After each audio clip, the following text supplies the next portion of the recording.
नमस्कार, आभार, अभिनंदन आप सभी का। हेलो मनी नाइन में स्वागत है आप सभी का। मैं हूं विपुल सिंह और दोपहर के 2 बजते ही हम जुड़ जाते हैं आपके साथ ताकि आपकी जो वित्तीय समस्याएं हैं उसका निदान हम कर सकें। आज दिन है बुधवार का, तो आज बात करेंगे म्यूचुअल फंड की। म्यूचुअल फंड पोर्टफोलियो कैसे बनाएं, किस तरीके से अपने बच्चों के भविष्य की प्लानिंग करें, उनकी शिक्षा कैसे बेहतर हो, रिटायरमेंट प्लानिंग कैसे की जानी चाहिए, आपने जो पोर्टफोलियो बनाया है क्या वाकई में आपके लक्ष्य को पूरा कर पाएगा। इन सभी तरह के प्रश्नों के उत्तर अगले 1 घंटे में हम देने का प्रयास करेंगे। अगर आपका भी म्यूचुअल फंड से जुड़ा कोई भी प्रश्न है, कोई भी सवाल है, तो जुड़ जाइए हमारे साथ 9311121874।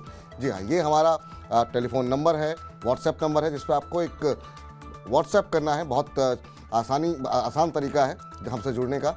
बस ये है कि अपना पोर्टफोलियो थोड़ा डिटेल में भेजिएगा, अपने लक्ष्य के बारे में हमें बताइए, कितना नज़रिया है आपका, और उसके बाद हमारे जो एक्सपर्ट होंगे हम उनसे डिटेल में चर्चा करके बताएंगे कि आपका पोर्टफोलियो आपके लिए कितना बेहतर है। अगर आप नया निवेश भी करना चाहते हैं तो भी अपना प्रश्न आप भेजिए हमको, और हम कोशिश करेंगे कि आपके तमाम प्रश्नों के उत्तर इसी कार्यक्रम के दौरान दिए जाएँ। चलिए, अब आज के खास मेहमान से आपको रूबरू कराने का वक्त हो चुका है। हमारे साथ जुड़ चुकी हैं Shweta Jain ji, certified financial planner हैं।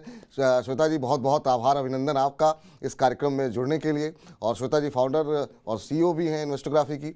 श्वेता जी, पहला प्रश्न तो आपसे ये जानना चाहेंगे, सवाल जवाब का सिलसिला शुरू करने से पहले, कि जिस तरीके से हम फरवरी महीने में भी देख रहे हैं कि एसआईपी के जरिए इक्विटी फ्लो लगातार बढ़ता हुआ दिखाई दे रहा है, मार्केट परफॉर्म नहीं कर रहा है, तो ये कब तक ये सस्टेन कर पाएगा, क्योंकि एफआईज बेच रहे हैं और हमारे म्यूचुअल फंड्स खरीद रहे हैं। आने वाले समय में क्या आपको लगता है कि इक्विटी फंड में जो है फ्लो थोड़ा कम होगा जिस तरीके से इंटरेस्ट रेट बढ़ रहे हैं, या आपको लगता है कि अभी भी जो है ये कंटिन्यू ट्रेंड जो है वो रहेगा आने वाले दिनों में? विपुल जी, फर्स्ट तो थैंक यू, मुझे आपने शो में बुलाया और इन्वेस्टर्स की हेल्प कर सकती हूँ मैं। आपका सवाल काफी वैलिड है आज के डेट में कि इन्वेस्टर्स कब तक लेस या नो रिटर्न पोर्टफोलियोज में डालते रहेंगे मंथली। जी। क्योंकि मेरे क्लाइंट मुझे कुछ ही दिन पहले बता रही थी कि मैं हर महीने एसआईपी में मेरा ₹1,00,000 जा रहा है, पर पोर्टफोलियो का वैल्यू बढ़ते हुए नहीं लग रहा है। मुझे लग रहा है मैं ये ₹1,00,000 कहाँ डाल रही हूँ। तो सभी इन्वेस्टर्स को आज यही लग रहा है कि जब रिटर्न नहीं दिख रहा है तो कब हम देखेंगे मार्केट एक लल में है या नेगेटिव है। तो मुझे लगता है कि इन्वेस्टर्स थोड़ा और समझदार हो गए हैं अभी पहले से। तो उनको ये पता है कि इक्विटी में हम इमीडिएटली रिटर्न नहीं देखते हैं। इक्विटी में रिटर्न देखने के लिए 3 से 4 साल लगता है। तो जो इन्वेस्टमेंट जो उन्होंने 2-3 महीने पहले किया या 12 महीने पहले स्टार्ट किया, उसको रिटर्न देने में कम से कम 2-3 साल, 4 साल और लगेंगे। और इक्विटी में जैसे एफडीज होते हैं वैसे लीनियर रिटर्न नहीं होता है। इक्विटी में ऐसे रिटर्न होता है, एक वेव की तरह, उतार-चढ़ाव जिसे हम कहते हैं। बिल्कुल। तो इन्वेस्टर्स को काफ़ी ये समझ आ गया है। और इन्वेस्टर्स ये भी जान चुके हैं कि जब ऐसा टाइम आया जहाँ पे नेगेटिव या लल मार्केट्स हैं, तो ये निवेश करने का अच्छा टाइम है। जब उनको पैसा निकालना है तब मार्केट में ऊंचाई होनी चाहिए या एक तेजी होनी चाहिए। तो ये काफी इन्वेस्टर्स समझ गए हैं, बट समझदारी और पेशेंस दो अलग चीजें हैं। आई थिंक अभी तक इमोशन आया नहीं है। वो समझदारी है अभी तक। तो जब तक समझदारी बनी रहेगी, आई थिंक एसआईपी इनफ्लो बनता रहेगा। चलिए, अब देखना ये है कि लोगों के अंदर कितना धैर्य है, क्योंकि काफ़ी लोग अब इस बारे में सवाल हमारे पास काफ़ी ज़्यादा आ रहे हैं कि अब क्या डेट में शिफ्ट हो जाना चाहिए, क्या करना चाहिए, या फिर किसी हम एफडी वगैरह में लगा दें पैसे। तो खैर, आने वाले समय में जो जो सवाल आ जाएंगे उसके धीरे धीरे करके आप उत्तर देंगी ही। और आज के पहले दर्शक से अब रूबरू होने का वक्त आ गया है। हमारे साथ रोहित जी जुड़े हुए हैं महाराष्ट्र से। रोहित जी, नमस्कार। नमस्कार सर। नमस्कार। नमस्कार सर, कैसे हैं, क्या करते हैं आप? सर मैं क्लर्क हूँ, एमएसआरटीसी में क्लर्क हूँ सर। अच्छा, क्लर्क हैं, बहुत अच्छी बात है सर। और कहाँ से बोल रहे हैं आप? महाराष्ट्र में कहाँ से? हाँ, महाराष्ट्र में सर, तुळजापुर के पास से बोल रहा हूँ सर। अच्छा, सुरजापुर के पास से, ठीक है। और आपने जो प्रश्न हमें भेजा, काफ़ी लंबा चौड़ा प्रश्न था, उसमें बहुत सारे सवाल थे। अब जरा आप बताइए पहले कि क्या आप पूछना चाह रहे हैं? सर मैं अभी जो मार्केट की वॉलेटिलिटी है जी उस हिसाब से थोड़ी घबराहट तो होती है सबके मन में। जी। तो इस हिसाब से घबराहट ज्यादा ना हो इसलिए हम म्यूचुअल फंड सेलेक्ट करते हैं, क्योंकि वो बिल्कुल सही बात। हमसे ज्यादा पढ़े लिखे होते हैं, इसलिए वो डिसीजन ले पाते हैं।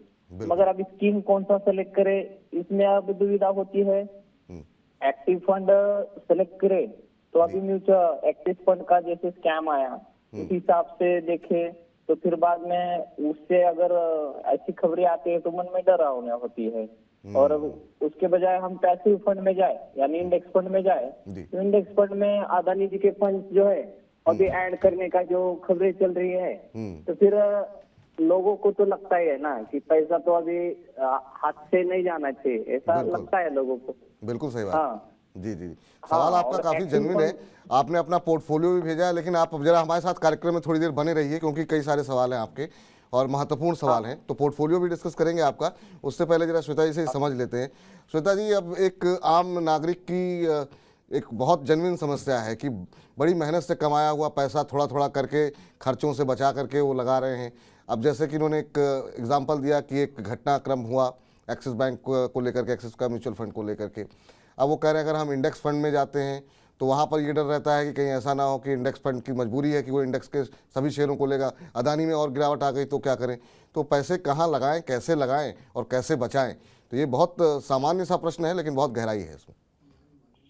जी बिल्कुल, ये सवाल सिर्फ रोहित जी का नहीं है, काफी इन्वेस्टर्स यही दुविधा में है, मैं कहूंगी जी। कि कहाँ हम निवेश करें। बट ये एक सोल्यूशन इतना सिंपल नहीं है। इंडेक्स फंड्स देखें या आप कोई भी एक्टिव फंड्स देखें, आपको चाहे अदानी जी के हो, चाहे रिलायंस हो, चाहे टाटा हो, चाहे कोई बैंकिंग शेयर हो, कोई भी जिसके भी प्रति आपका जरूरी नहीं है पॉजिटिव रिएक्शन हो, जो नाम आपको पसंद नहीं आए, तो म्यूचुअल फंड्स में आप वो कंट्रोल नहीं कर सकते हैं। क्योंकि अगर आप फंड में, मैं एग्जांपल देती हूँ एक्टिव फंड का ही, आप कोई फंड में देखें कि अच्छा एग्जांपल अदानी का नाम लिया है हमने, तो अदानी के शेयर्स ही एग्जांपल देती हूँ। उस पोर्टफोलियो में आज अदानी के शेयर्स नहीं है, लेकिन आपने निवेश करने के बाद अगले महीने वो शेयर का वैल्यूएशन अट्रैक्टिव लगा फंड मैनेजर को और उन्होंने उसमें निवेश कर दिया, तो आप तब क्या करोगे? वो कंट्रोल आपके पास बिल्कुल है ही नहीं। इंडेक्स फंड्स जरूर सारे जो स्टॉक्स होते हैं उनमें उसी के हिसाब से निवेश करते हैं। इसका एक रीजन ये है कि आपका जो भी बायस है कोई भी स्टॉक की तरफ, कोई भी कंपनी की तरफ, कोई भी नाम की तरफ, वो प्ले में नहीं आता है। अभी जैसे एग्जाम्पल लेके यही शेयर अगर अदानी कोई कंपनी का शेयर है जो 100 रुपए था, फिर 10 रुपए हो गया, तो आपने नुकसान देखा है। पर अगर तभी भी वापस आपने इन्वेस्ट किया है या फंड ने इन्वेस्ट किया है, तो वो 10 रुपए पे भी तो आपने खरीदा है, तो वो 10 रुपए का वापस अगर 90 पे भी आ गया है तो आपका फिर प्रॉफिट हो गया है। तो आपको इसको टाइमिंग में नहीं जाना चाहिए। और ये भी आप एकदम बात मान के चले कि जो भी पोर्टफोलियो है आपका, चाहे एक्टिव हो पैसिव हो, सारी कंपनीज हमेशा परफॉर्म नहीं करेंगे, कोई ना कोई ऐसी कंपनी होगी जो अंडर परफॉर्म करेगी।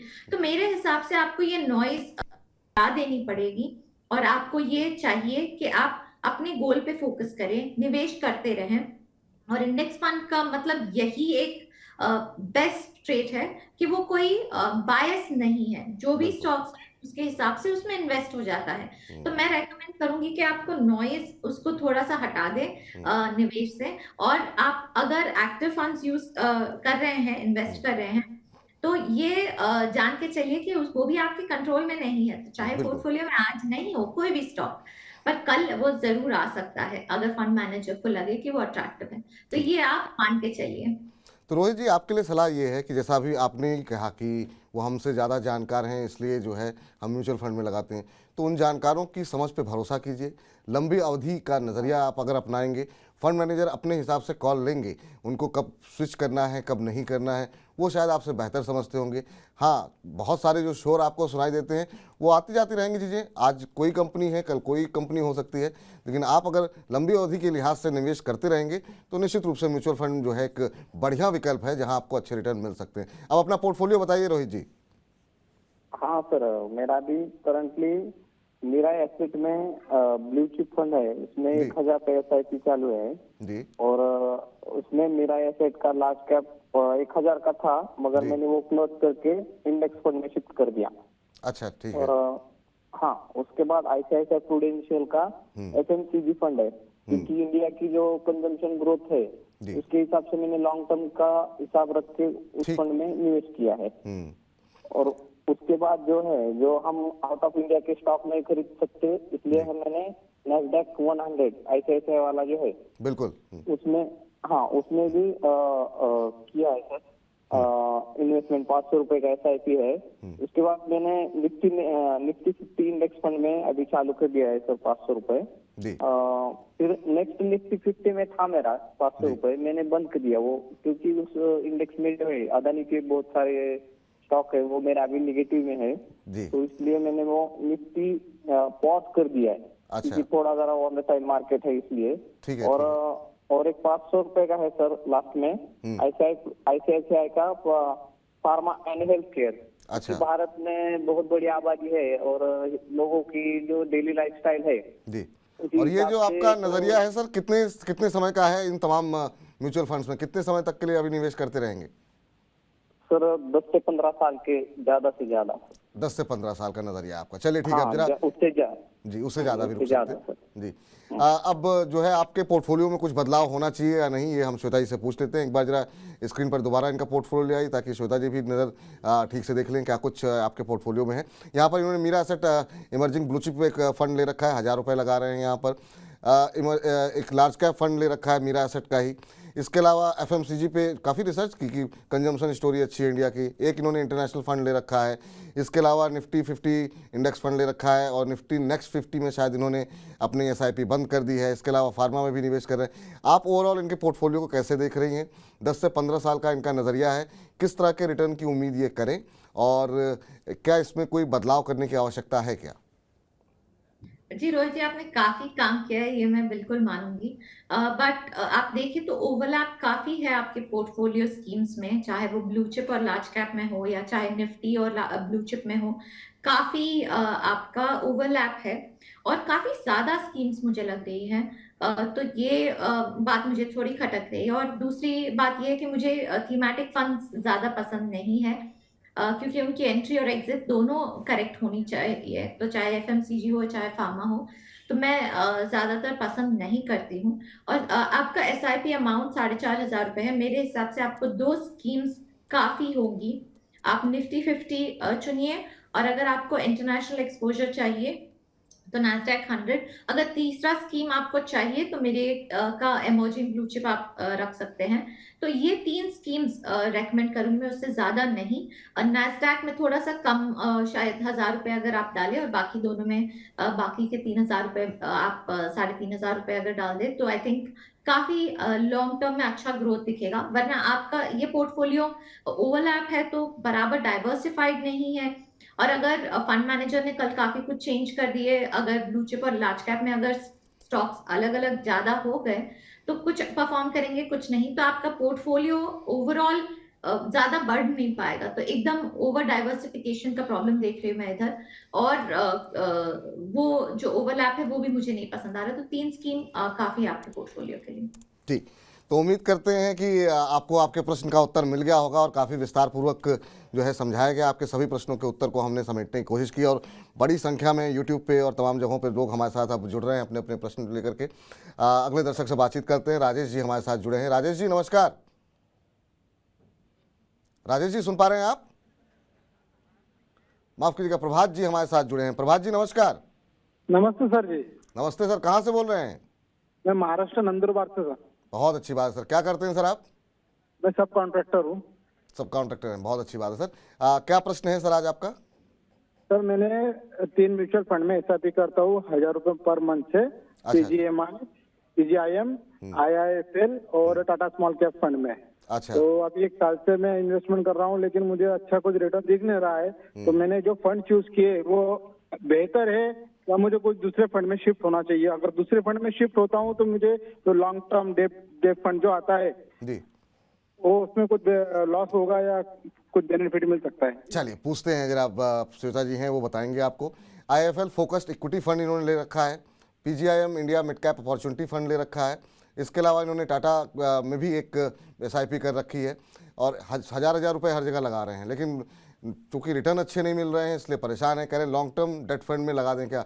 लेकिन अब तो साइकिल चेंज होने वाली है आने वाले दिनों में, तो इस टाइम पे क्या वाकई में डेट फंड में पैसे लगाना एक अच्छी समझदारी की बात होगी? दूसरा, इनको आप क्या कुछ सलाह देंगी क्योंकि ये इस बात से परेशान है कि रिटर्न अच्छे नहीं मिल रहे हैं? तो ये रिटर्न का तो कब इन्होंने स्टार्ट किए हैं स्कीम्स वो उससे हमको पता चलेगा, बट कह रहे उन्होंने हैं करीब एक साल हो गए, एक साल से। हाँ, ज्यादा टाइम नहीं हुआ है। हम्म। बट ये स्कीम्स मैं रेकमेंड नहीं करती हूँ। आप हम्म। एक निफ्टी फंड में कर सकते हैं, चाहे यूटीआई निफ्टी 50 ले।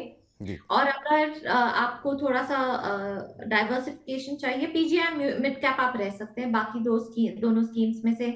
या अगर आप नहीं भी निकले, आप अपने एसआईपी स्टॉप कर सकते हैं।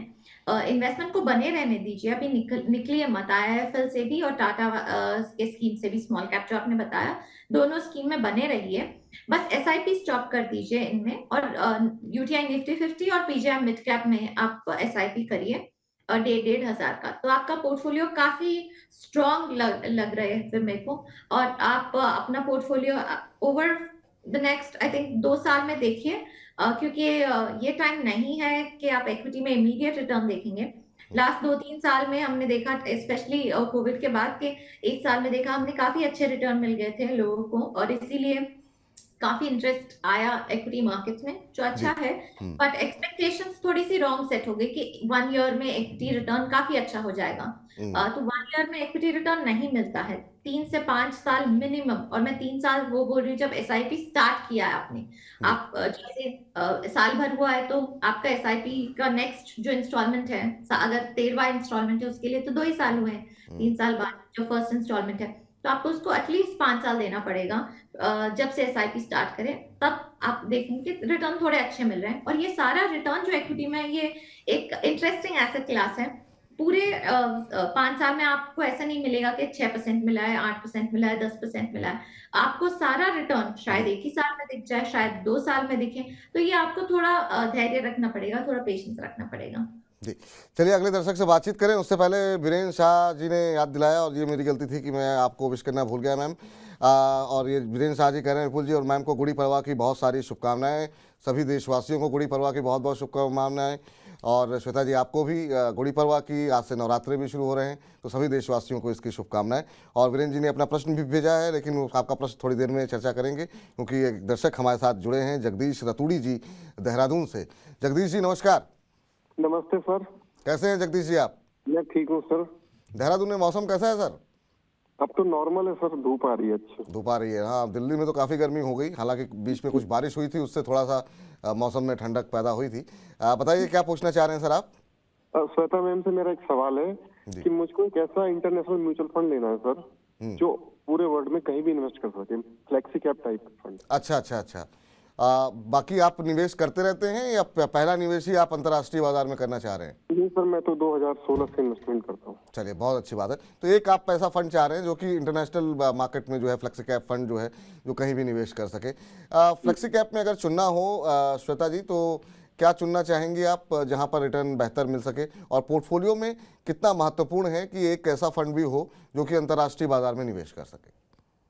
ये काफी इम्पोर्टेंट है कि इंटरनेशनल स्टॉक्स में भी हम इन्वेस्ट कर पाए, डाइवर्सिफिकेशन के उसमें। और अगर अपने जब फॉल हो रहा है इंडियन मार्केट में, तो जरूरी नहीं है कि बाहर भी गिर रहा है मार्केट, तो वो स्टॉक्स थोड़ा सा एक कुशन दे सकते हैं। फ्लेक्सी कैप में मेरा पसंदीदा फंड पीपीएफएस फ्लेक्सी कैप है, और वो इनके क्राइटेरिया में भी क्लिक करता है कि वो थोड़ा इंटरनेशनल स्टॉक्स में भी निवेश करते हैं। और काफी अच्छा फंड हाउस है, काफी अच्छा फंड है। हालांकि लास्ट कुछ महीनों में थोड़ा सा रिटर्न अच्छा नहीं है, बट आई थिंक ये शॉर्ट टर्म नहीं देखना है हमको, अगले 5 साल के लिए देखें। आप पीपीएफएस फ्लेक्सी कैप में निवेश कर सकते हैं। जी, चलिए अगले दर्शक से बातचीत करते हैं। अगले दर्शक का प्रश्न लेते हैं। यूट्यूब के माध्यम से टिप्पणी आई है जयपाल गुर्जर जी की, और जयपाल गुर्जर जी कह रहे हैं कि बड़ा इंटरेस्टिंग सवाल है श्वेता जी इनका। कह रहे हैं कि अगर हमें अपना म्यूचुअल फंड बनाना हो तो क्या और कैसे करना, क्या करना पड़ेगा, या सिर्फ एएमसी ही म्यूचुअल फंड बना सकती हैं? तो अब ये अपना म्यूचुअल फंड बनाना चाहते हैं, सर आप अपना फंड बना सकते हैं बिल्कुल, लेकिन ये है कि आप ही उसमें पैसे लगाइए, खुद ही आप उसकी रिसर्च कीजिए और डायरेक्ट इक्विटी में आप लगाइए, यही कर सकते हैं। बाकी श्वेता जी बताएंगी। श्वेता मैम, ये जानना चाह रहे हैं कि सिर्फ एएमसी म्यूचुअल फंड बना सकती हैं या ये अकेले भी अपना म्यूचुअल फंड बना सकते हैं? नहीं, सिर्फ एएमसी ही बना सकते हैं। उनका ट्रस्ट होता है, काफी एंटिटीज होती हैं, काफी कंप्लायंस और डिस्क्लोजर्स और काफी काम होता है एक म्यूचुअल फंड। इस बीच मैम बहुत सारे लोगों के जो प्रश्न होते हैं खासतौर से बच्चों को लेकर के, कि अगर बच्चे 4-5 साल के हैं या उनके लिए अगर, क्योंकि एजुकेशन आजकल बहुत महंगी होती जा रही है, हायर एजुकेशन के लिए अगर प्लानिंग करनी हो तो कितने पैसे आपको लगता है कि एसआईपी करनी चाहिए? और अगर हम यहाँ पर बैठ के एक पोर्टफोलियो सजेस्ट करें तमाम हमारे दर्शकों को जिनके मान लीजिए कि 3-4 साल 5 साल के बच्चे हैं, उनके हायर एजुकेशन के लिए वो कितना अमाउंट चाहिए होगा और किस तरह का पोर्टफोलियो वो होना चाहिए? तो यूजुअली लोग थोड़ा सा बच्चों के मामले में उनको फिक्स्ड रिटर्न चाहिए होता है जो एक्चुअली काउंटर प्रोडक्टिव है। तो चाहे सुकन्या समृद्धि हुआ, चाहे पीपीएफ अकाउंट हुआ, ये एक अच्छा ऑप्शन है फॉर श्योर, पर बच्चों के एजुकेशन के लिए नहीं, क्योंकि अगर आप एजुकेशन इन्फ्लेशन देखें तो वो 10% से भी ज्यादा है। 10% ऑन एन एवरेज मान के चलिए, तो फिर अगर आपका पोर्टफोलियो जैसे अगर सुकन्या समृद्धि है या पीपीएफ है तो 8% तक अगर आपको रिटर्न दे रहे हैं तो आप 10% कैसे बीट कर पाएंगे? तो इक्विटी ही एक ऐसा एसेट क्लास है, और म्यूचुअल फंड एक इजी एसेट क्लास है जहां पे आप इन्वेस्टमेंट ऑप्शन है जहां पे आप निवेश कर सकते हैं। तो मेरे हिसाब से एक passive low cost fund choose कीजिए, जैसे निफ्टी 50 हो गया, चाहे आप जो भी फंड हाउस से कंफर्टेबल हो, बीएसपी देख लें, बंधन देख लें, यूटीआई देख लें, जिसका एक्सपेंस रेशियो कम है, जिसका ट्रैकिंग एरर कम है, आप और निवेश कर लीजिए। तो ये काफी सिंपल सोल्यूशन है। और कभी भी आप एक टाइम पे निवेश नहीं करें, आप अपने आप को पुश करते रहिए कि आपका एसआईपी जो है बढ़ता रहे। यूजुअली मैंने देखा है लोग स्टार्ट करते हैं 5,000 से और फिर उसको ही कंटिन्यू करते रहते हैं। आप हर साल अपने एसआईपी को एक इंक्रीमेंट दें, स्पेशली बच्चों के एजुकेशन के लिए, क्योंकि उनकी एस्पिरेशंस बदलती रहती हैं, कॉस्ट काफी बदलते रहते हैं। मुझे पता है जो एक हमारे क्लाइंट है, उनकी बेटी को कोरिया जाना है डॉक्टर बनने के लिए, तो मतलब 5 साल पहले उनको कोई ये क्लू नहीं था कि उनकी बेटी क्या करेगी। आज उनकी बेटी 15 साल की हो गई है और वो काफी क्लियर है उसको क्या करना है। बिल्कुल। तो अगर उन्होंने एसआईपी को इंक्रीज नहीं किया होता तो ये शायद उनकी बेटी का सपना सपना ही रह जाता। बट आज वो जब देखते हैं तो उसको रियलिटी उनको दिख रही है, क्योंकि वो जब से उनकी बेटी शायद 4 साल या 5 साल की थी तो वो निवेश करते जा रहे हैं। तो आज 10 साल हो गए निवेश को, और वो देख रहे हैं कि और अगले 5 साल तक कैसे निवेश करें और अग्रेसिवली, और कैसे इस सपने को सच बनाएं। तो हर हर हर पेरेंट की यही इच्छा होती है कि अपने बच्चे के सपने को सच बनाएं, चाहे कोरिया जाना हो, चाहे यूएस जाना हो, चाहे जहां पे भी जाना हो, या इंडिया में पढ़ना हो। तो आप अपने एसआईपी के द्वारा करते रहिए, एक गोल बनाइए। जैसे कैलकुलेटर है, हमारे वेबसाइट पे भी है investorography.in पे। आपके बच्चों के लिए अगर जो गोल है वो डालिए और आपका एसआईपी का मैजिकल नंबर आएगा आपके पास। और अगर आज वो टारगेट नहीं मीट कर पाए, कोई प्रॉब्लम नहीं है, आप स्टार्ट करिए, चाहे 5,000 ही हो, उससे स्टार्ट करिए। और वो टारगेट आपके मन में होना चाहिए कि मुझे उस टारगेट में पहुंचना है। और आप अपने बच्चे से भी ये कम्युनिकेशन चालू रखिए, जैसे वो 7, 8, 9 साल के होते हैं, उनको बताएं कि मैं आपके लिए निवेश कर रहा हूँ, या आपको स्कॉलरशिप के लिए आपको पढ़ाई अच्छी करनी है तो आपका 2 फायदा हो जाएगा। एक तो वो पढ़ाई अच्छी करेंगे और दूसरा स्कॉलरशिप भी मिल जाएगी, तो आपके पैसे भी थोड़े बच जाएंगे शायद। तो आपको ये टारगेट करते रहना है कि कॉन्वर्जेशंस भी चलती रहे फैमिली के साथ, बट एसआईपी बढ़ता रहे। तो जब कॉन्वर्जेशंस होती हैं तब आपको भी मोटिवेशन मिलता है कि एसआईपी बढ़ाते रहें, और जो भी निवेश किया है उसको दूसरे कोई कारण के लिए निकाले नहीं। जैसे मैंने ये गलती की थी, और मैं अपनी गलतियां काफी शेयर करती हूँ इन्वेस्टर्स के साथ, क्योंकि मैं भी एक इन्वेस्टर हूँ और मैं भी एक पेरेंट हूँ। तो जैसे जब हमने 2013-14 में घर खरीदा, तब मैंने अपना सारा पोर्टफोलियो जो मैंने अपने बच्चे के लिए भी स्टार्ट किया था वो सारा अपने घर के लिए निकाल दिया था पोर्टफोलियो। तो जब मेरा बच्चा थोड़ा बड़ा होने लगा तब मैं उसको बताने लगी कि, और उनके नाम पे भी इन्वेस्ट करने लगी। जैसे अभी जो इन्वेस्टमेंट है वो उसके नाम पे ही है, अगर उसके नाम पे है और मैं गार्डियन हूँ तो यूजुअली मैं वो पैसा किसी और गोल के लिए टच नहीं करूंगी। तो अभी जैसे किसी और के लिए भी मुझे अगर पैसा चाहिए, चाहे कोई और प्रॉपर्टी हो या किसी के लिए कोई और खर्चा भी हो, वेकेशन हो, हम उसको टच नहीं करते। तो जो ये मेरा हैक है या मेरी रिकमेंडेशन है पेरेंट्स को कि अपने बच्चों के नाम पे अगर इन्वेस्ट करें और वो गार्डियन बने, तो वो गोल के लिए ही रहेगा। आप उसमें और ज्यादा पैसा डालते रहेंगे, और जैसे उसको ग्रो करेंगे और 5 7 10 साल करेंगे, तो आप देखेंगे कि पोर्टफोलियो भी इतना बढ़ गया है। आपका बच्चा देखेगा आपने उनके लिए कितना एक मेहनत से, शिद्दत से आपने किया है, बिल्कुल। और उनका भी जो पैसे की तरफ रिलेशनशिप है वो काफी अच्छा बनेगा। तो एसआईपी तो हुआ ही, बट बच्चों को जो आपको लाइफ स्किल सिखानी है वो भी वो सीखेंगे। तो ये एक मतलब 2 3 फायदे हो जाएंगे आपके। तो आप ये थोड़ा सा, बहुत ही इम्पोर्टेंट है, आई थिंक एक पूरा एपिसोड लग जाएगा, बिल्कुल, बिल्कुल। कम पड़ेगा, नहीं, बट किसी ये दिन थोड़े इम्पोर्टेंट पॉइंट्स मुझे बताने थे। नहीं नहीं बिल्कुल मैम, किसी दिन अलग से इस पर कार्यक्रम करते हैं। और बहुत अच्छे तरीके से आपने एक्सप्लेन किया, ना सिर्फ इन्वेस्टमेंट को लेकर के, बल्कि कम्युनिकेशन किस तरीके से होना चाहिए बच्चों के साथ, ताकि वो उसकी महत्ता, उसकी इम्पोर्टेंस जो है वो समझ पाएँ। ये बहुत अच्छे तरीके से आपने समझाया। अब मैम, कार्यक्रम को समाप्त करने का वक्त हो गया है। चलते चलते कुछ एक टिप्स जो आप हमारे दर्शकों को देना चाहेंगी कि निवेश करते समय कौन से ऐसी मोटी बातें हैं जिनका ध्यान रखना चाहिए, कौन सी वो छोटी छोटी गलतियां हैं जो अक्सर लोग कर देते हैं, उन्हें नहीं दोहराना चाहिए। जी, एक लेटेस्ट जो आपके भी स्क्रीन पे फ्लैश हो रहा है कि नॉमिनेशन अपडेट कर दें, तो बिल्कुल। ये काफी जरूरी है। ये ऑफ कोर्स अभी तो नॉमिनेशन के बिना रिडेम्पशन भी नहीं हो पाएगा, तो नॉमिनेशन प्लीज अपडेट कर दें। काफी ऑप्शंस हैं, आप देख सकते हैं फंड हाउस भी मैसेज कर रहे हैं, मेल कर रहे हैं, सब तरीके से रीच आउट कर रहे हैं, आपके एडवाइजर्स भी कर रहे होंगे। तो ये इसको इग्नोर नहीं करें, नॉमिनेशन बिल्कुल अपडेट कर दे। एक हैक तो मैंने आपको शो के दौरान ही बताया कि अगर बच्चों के गोल्स के लिए आप निवेश करना चाहते हैं तो उनके नाम पे निवेश करें, तो वो आप उसी के लिए यूज करेंगे।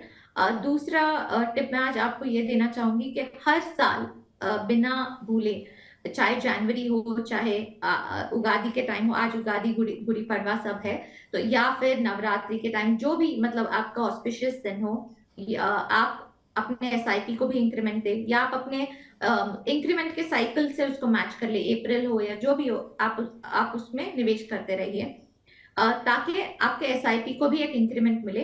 10% एटलीस्ट आप अपने एसआईपी को इंक्रीमेंट दें। आप अगर अपना उसको नहीं बढ़ाएंगे तो आपके खर्चे बढ़ जाएंगे। तीसरी बात मैं ये कहूंगी कि आप बिल्कुल भी जो भी शॉर्ट टर्म आपके गोल्स हैं, चाहे वेकेशन हो, चाहे शादी हो, इनके लिए अपने टारगेट जैसे रखें और गोल जैसे रखें। म्यूचुअल फंड सिर्फ लॉन्ग टर्म के लिए नहीं होते हैं, शॉर्ट टर्म के लिए भी होते हैं। तो वेकेशन चाहे अगले साल हो या 6 महीने बाद हो, आप उसको एक गोल रख के निवेश कर सकते हैं म्यूचुअल फंड्स में। काफी अच्छे फंड्स हैं जो आप शॉर्ट के लिए भी निवेश कर सकते हैं। तो ऐसा नहीं सोचे कि मुझे सिर्फ लॉन्ग टर्म के लिए ही निवेश करना है। और लास्ट टिप मैं ये कहूंगी कि कभी भी ऐसे नहीं सोचे कि जब मेरे पास बहुत पैसा हो जाएगा या जब मैं लखपति हो जाऊंगा तब मैं किसी एडवाइजर की राय लूंगा या तब उनसे चेक कराऊंगा। तब शायद लेट हो जाए, आपके कमिटमेंट जो आपने किया हो शायद वो अच्छा नहीं हो या लॉस हो जाए। तो मेरे हिसाब से जब आप स्टार्ट करते हैं अपना इन्वेस्टमेंट जर्नी, कंसल्ट करिए। आप हमारे शो पे भी आके सवाल पूछ सकते हैं कि मैं कैसे स्टार्ट करूं जर्नी, बट कंसल्ट करें कि जिससे भी आप ट्रस्ट करते हैं उनसे कंसल्ट करिए, अपना रिसर्च करिए स्टार्ट करने के पहले। ये बिल्कुल भी मत सोचिए कि मैं कम पैसा निवेश कर रहा हूँ, ये छोटा अमाउंट है, सामने वाला क्या सोचेगा, ये बिल्कुल भी नहीं सोचिए। ये जो भी पैसा है, चाहे 500 रुपए हो, चाहे 1000 रुपए हो, ये आपकी बचत है, आपने मेहनत से कमाया है, मेहनत से बचाया है। तो आपको बिल्कुल ये राइट है कि इसके लिए आप रिकमेंडेशन ले, एडवाइस ले, और पूछे कि मैं ये क्यों निवेश कर रहा हूँ, कहाँ निवेश हो रहा है और कैसे हो रहा है। ये बिल्कुल भी आपका राइट है, आप करें। और ऐसा नहीं सोचे कि लखपति होऊंगा तभी मैं पूछूंगा, बिल्कुल ये अपने दिमाग से निकाल दें। बहुत अच्छी अच्छी बातें बताई मैम आपने। और निश्चित रूप से सबसे बड़ा संदेश यही है कि कई बार जो है वो छोटी छोटी बचत जो है वो आपके कितने बड़े काम आ सकती है, ये आपको जो है नहीं पता होता है। तो इस बात का इंतज़ार मत कीजिए कि जब बड़ा अमाउंट होगा तब हम बचाना शुरू करेंगे। थोड़ा थोड़ा करके बचाइए और एक समय के बाद आपको लगेगा कि ये मेहनत जो हमने सेविंग की है वो वाकई में काम आई है। मैम, बहुत बहुत शुक्रिया, बहुत बहुत धन्यवाद। जब भी आप आती हैं बड़ा अच्छा लगता है। तमाम सारे दर्शक लगातार ये कहते रहते हैं कि जल्दी बुलाया कीजिए, लेकिन आप जल्दी आती नहीं हैं। उम्मीद करते हैं आगे आप जो है नियमित अंतराल पे कार्यक्रम में आती रहेंगी, हमारे दर्शकों के प्रश्नों के उत्तर देती रहेंगी। एक बार फिर से गुड़ी पड़वा की, नवरात्रि की बहुत बहुत शुभकामनाएं आपको। थैंक यू, आपको भी और सारे व्यूअर्स को भी। तो तो फिलहाल अब हेलो मनी 9 को समेटने का वक्त आ गया है, लेकिन हर रोज़ हम दोपहर 2 बजे जुड़ रहे हैं। कल हम पर्सनल फाइनेंस से जुड़े हुए एक नए विषय पर बातचीत करेंगे, तो दोपहर 2 बजे जुड़ना मत भूलिए। और शेयर बाजार से जुड़े हुए जो भी सवाल आज आप भेज रहे हैं वो भेजते रहिए, क्योंकि शुक्रवार को हम बात करेंगे शेयर बाजार को लेकर के। तो बने रहिए, लगातार अपनी वित्तीय समझ को बढ़ाइए और तमाम वित्तीय समस्याओं से निपटने के लिए मनी 9 के साथ बने रहिए। फिलहाल के लिए नमस्कार।